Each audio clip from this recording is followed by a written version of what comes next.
12월 16일 만만한 뉴스입니다. 건강보험 적용을 받지 못해 환자가 전액 부담해야 하는 의료기관의 비급여 진료 항목 공개 대상이 대폭 확대됩니다. 보건복지부는 이런 내용의 비급여 진료 비용 등의 공개에 관한 기준고시 일부 개정안을 행정 예고하고 이달 21일까지 의견을 받은 후 발령해 곧바로 시행한다고 지난 13일 밝혔는데요.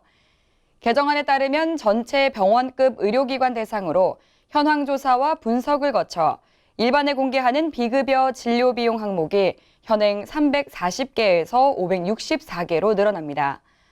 현재는 초음파와 MRI, 예방접종료 등 비급여 진료 항목의 비용만 공개됐지만 앞으로는 기관지 내시경 초음파와 자율신경계 검사 등으로 공개 대상이 확대됩니다. 의료법에 따라 복지부는 건강보험심사평가원에 맡겨 2013년부터 비급여 진료 비용을 조사해 공개하고 있는데요. 공개 대상 의료기관과 항목도 꾸준히 확대해 왔습니다. 정부는 지난해 7월부터 건강보험 보장성 강화 정책을 본격 추진하고 있는데요.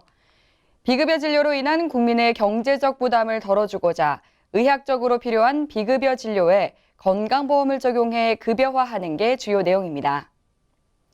다음 소식입니다.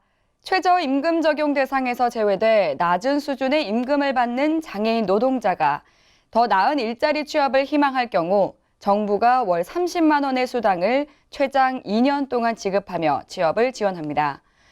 고용노동부는 지난 12일 이낙연 국무총리 주재로 열린 국정현황조정회의에서 이 같은 내용을 포함한 관계부처 합동 직업재활시설 저임금 장애인 노동자 지원 방안을 발표했는데요. 이 방안은 직업재활시설에서 일하는 장애인 노동자의 저임금 문제를 해결하기 위해 마련했습니다. 직업재활시설은 일반적인 작업 환경에서 일하기 어려운 장애인을 위한 특별한 설비 등을 갖춘 작업 공간입니다. 직업재활시설의 장애인 노동자는 대부분 최저임금 적용을 받지 않는데요. 최저임금법에 따라 장애인 가운데 근로능력이 현저히 낮은 사람 등은 노동부 인가를 받아 최저임금 적용 대상에서 제외될 수 있습니다. 이들은 고용전환 촉진 프로그램에 참여해 월 30만 원의 수당을 최장 2년 동안 받고 취업에 성공하면 100만 원의 수당을 별도로 받게 됩니다. 이를 통한 소득 증가로 기초생활보장 수급 대상에서 제외되는 경우가 없도록 근로소득공제 비율도 확대됩니다. 노동부는 이들 장애인을 채용한 사업주에 대해서도 월 80만 원씩 최장 3년 동안 지원해 고용을 지속하도록 할 계획입니다.